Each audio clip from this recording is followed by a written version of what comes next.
So, in the video where I discussed the myth of Zu and the Sumerian tablets of destiny, and where I kind of talked a little bit about my beliefs, the things that I hold important, I kind of talked about this three-layered component parts of how I viewed being a human, the layers of the physical layer and the spirit layer, and then the middle layer, which I described as this mental sort of a skill set, your mental reality, your reason, your gnosis, that's this sort of go-between, this sort of layer that unites heaven and earth. And also had talked about, and we had looked at this statue of Marduk, and it's incidental, the history of Marduk and what he's been associated with. As far as I understand, he's not a very good character, and he's been dealt with, as far as his role with the enslavement of mankind, and his role with the the deep state, Illuminati, dark cabal, and he's been dealt with, and he's so anyway, it's incidental, the name Marduk, but this is just so happens to be a statue of Marduk, and with the three cylinder seals, and this is all in relation to the Tablet of Destinies, and they're hung on his chest, but this Sumerian Tablet of Destinies is very interesting, and so is the concept of these three discs and what they represent, and I believe it ties into what I was attempting to offer by way of explanation for kind of how I view beliefs or whatnot. And it's really incidental, your beliefs. You can, as far as saying that you're this or you're that, no matter if you count yourself as in any of the organized religion terminologies, as Muslim, Christian, or what have you, Buddhist, Hindu, we all deal with this human component part. And I believe that this lower disc with the three horses here in this statue of Marduk could be a representation of earth, and the upper disc could be heaven, and the central disc could be the microcosm of a person, the sort of that which is the go-between, is the layer that unites, or that heaven has to filter through this this microcosm of a person, because in this central disc we see an archaic pentagram, which even today in ceremonial magic is a representation of a person who is master of the material world, or more specific, the five elements. And I believe that's what this represents here. And the five elements, the lower 2 points of this pentagram, which in the Marduk depiction are marked by little circles, in ceremonial magic stand for earth and water. The middle 2 points represent wind and fire, and the top point represents spirit, the spirit that is master over the material world. And in the center of the pentagram, there is a little circle that could very well represent the heart, the location where you have to merge heaven and earth. Yes, the heart chakra, and being within the quantum field, the quantum embrace of unconditional love, is vitally important, my dear and esteemed viewer, for interdimensional travel, for ascension, but eliminating or coming to terms with all of the opposites in your life. It doesn't matter where, in this point in the Kali Yuga, you have to resolve all opposites. There is no excuse for anything that is of a divisive, egoistic nature. So it is vitally important that you understand that the heart and the energies of unconditional love are vitally important. And this is what merges heaven and earth and allows you to activate your Merkaba, your light vehicle, and to ascend. And anyway, if we go back to this lower disc, it could be relating to the dominion of the Sumerian god of the underground waters and magic, Enki, who we've heard of many times. This name has been around many times before in the Sumerian flood story, and this is very similar to the Greek god of the underground waters and god of initiation, Poseidon, whose attribute amongst others was the horse, and earthbound animal, an earth-shaking animal, even when herds of it run over the steppes. That is why Poseidon was god of earthquakes as well. The upper disc could be the dominion of the god of the heavenly breath of air,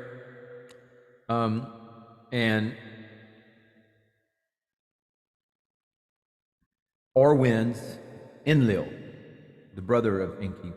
The structure depicted on this disc possibly is possibly mathematical even, representation of the heavens.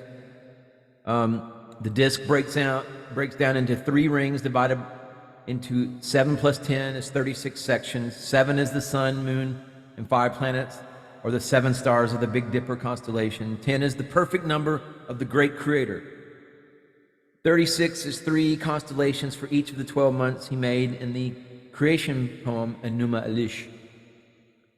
It's just an interpretation, and he disregards the 2 lower discs, but he could be very right that the upper disc is a symbolic mathematical description of the heaven. And also the similarity between these 3 discs and the 3 Dantians in Taoism as well, earth, heart, and heaven, as the 3 levels in the pentagram are similar to the 3 levels of the universe in Taoism: material plane, water and earth; Jing, energetic plane, wind, fire; and Qi, and spirit, Shin. The material level, earth and water, we also see in the creation myths, where the demiurge, architect, that separates the original primordial soup, which the creator God has created first in earth and in water. But this symbol of the pentagram and the 5 elements could even more specific point to the hieros gamos of earth and water, could represent the body, and more specific, the lower half of the body. Earth could be the skeleton, calcium, or more specific, the pelvic floor, and water is the abdomen, as it is the Taoist concept of sea of qi, where our kidneys and bladder are, and the excretory system. We add the breath of the heavens, air, and with that we create the inner fire in the golden stove, and that leads automatically to the spiritual plane, the spirit that is master of the universe. So Marduk is standing on the mythical snake dragon, the limitless energy that holds together our material world. We see this snake dragon in different myths around the world, in the oceans of seas encircling earth. By standing on this snake, Marduk shows in this picture he is master of the energies that hold together the material world. He has mastered the hieros gamos. In a famous depiction of Dionysus, he rides on a panther, another depiction of the limitless energy that holds together our material world. He too is master of the energy that holds together our material world. In China, this fundamental material energy is represented by the tiger. And in the above-mentioned depiction of Dionysus, he holds a little hand mirror. This probably represents the practice of reflecting your consciousness, looking at our material world from specific new perspectives. So you become aware of your conscious mind. Many life philosophies have similar techniques. In Tai Chi Chuan, the very slow movements you go through on a daily basis are very effective in altering your awareness in time, space, but especially Buddhism has many of these mind-altering meditations, as does Transcendental Meditation, which uses mantras derived from older Hindu techniques. The science of sound is very powerful, and in fact, I count mantra as being very instrumental in what activated my full Kundalini awakening. The Hindu mantras specifically were very instrumental in course, about 11 hours straight mantra. So you must be on that level of dedication and absorption with your spiritual practice and and the elevation and raising of your Kundalini energies. It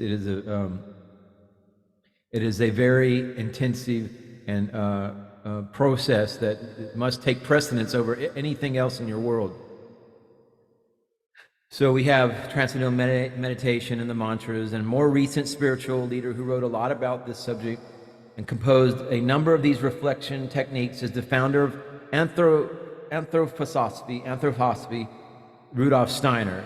If you recall, Rudolf Steiner was a former theosophist under Helena Petrovich Blavatsky, and Rudolf Steiner got involved, and he became part of that organization. But there was a little falling out. Rudolf Steiner left Theosophy when they wanted to maintain that Krishnamurti, who was this Maitreya, the second coming of the Christ, Krishnamurti, and Rudolf Steiner, while Rudolf Steiner recognized the value and the development, the genius of Krishnamurti, he was not in line with what the Theosophists saw as this Christ. He had a whole different idea of what the second coming of Christ means, and I agree with him as well. It's the only sensible and sane working idea of the second coming of Christ, which is Christ consciousness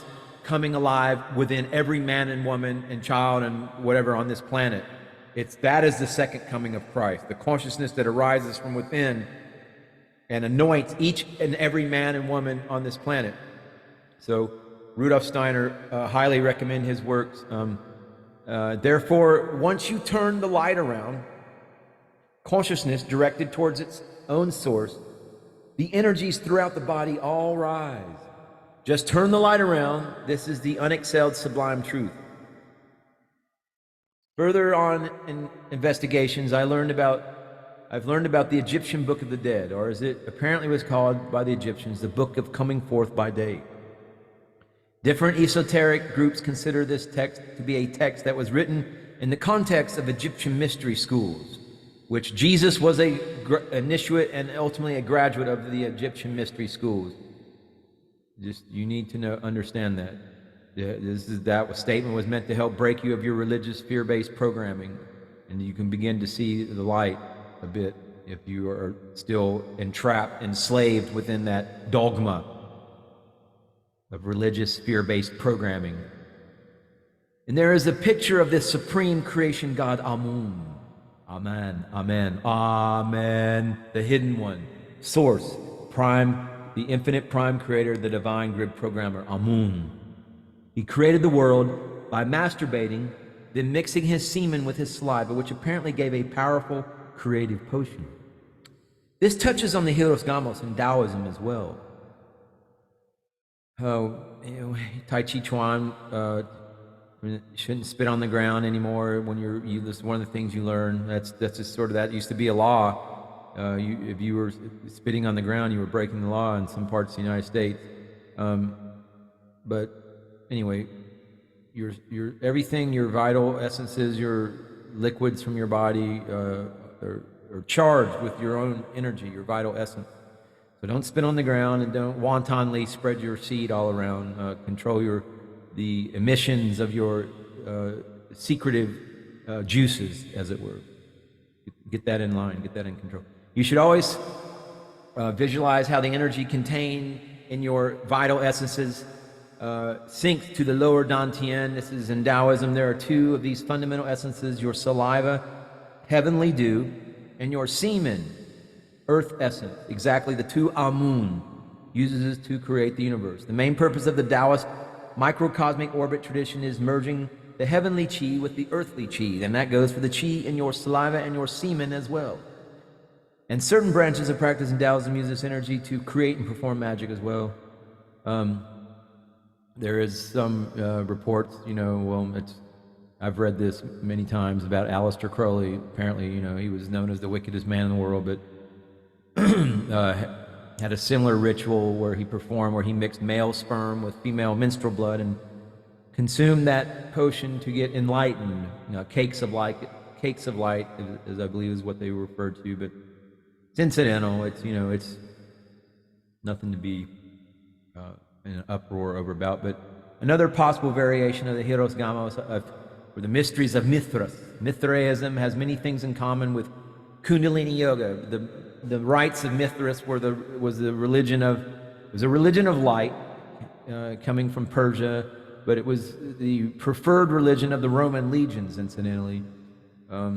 And the 7 heavens, 7 planets, 7 spheres, 7 gates in the body, more specific, the spine, similar to Sumerian cosmology, where there is talk of 7 seals, 7 gates, the ladder of lights, 7 chakras, energy vortexes, ascend the ladder of light to return to source. When you activate your Kundalini awakening, and the energy ascends your spine, opens your crown chakra, connects you to the galactic chakra, which in turn opens your conduit to source and intelligent infinity.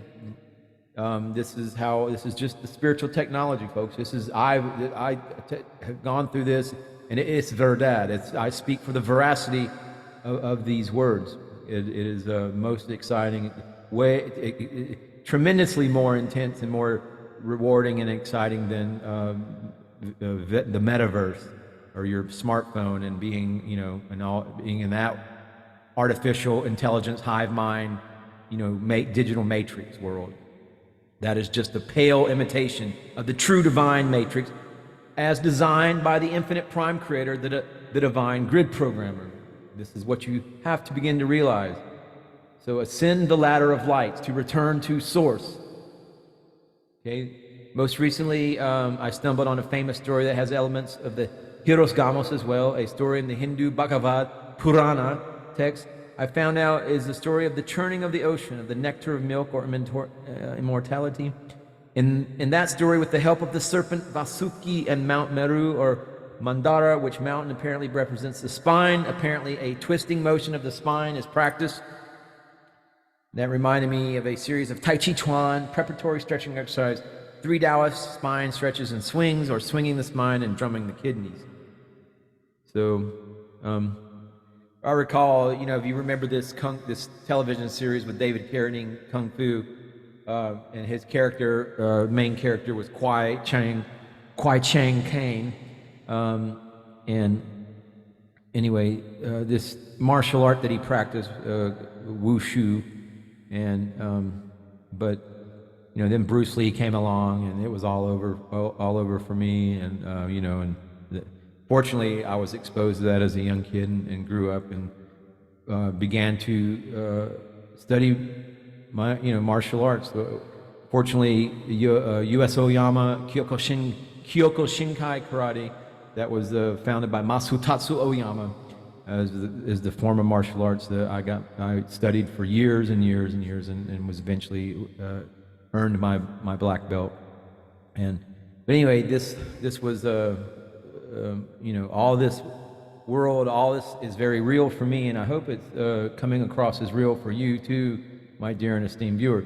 But I wanted to kind of just ramble on a little bit about these 3 discs and this tablets of destiny, perhaps, and the spiritual, the middle ground, the mental, personal microcosm that you and your thoughts and your energy postures and your quality of your life, your lifestyle, the way you treat your temple, who you choose to energetically interact with in this world, recognizing that there are those agents of this matrix, the artificial intelligence hive mind, that are there to do nothing but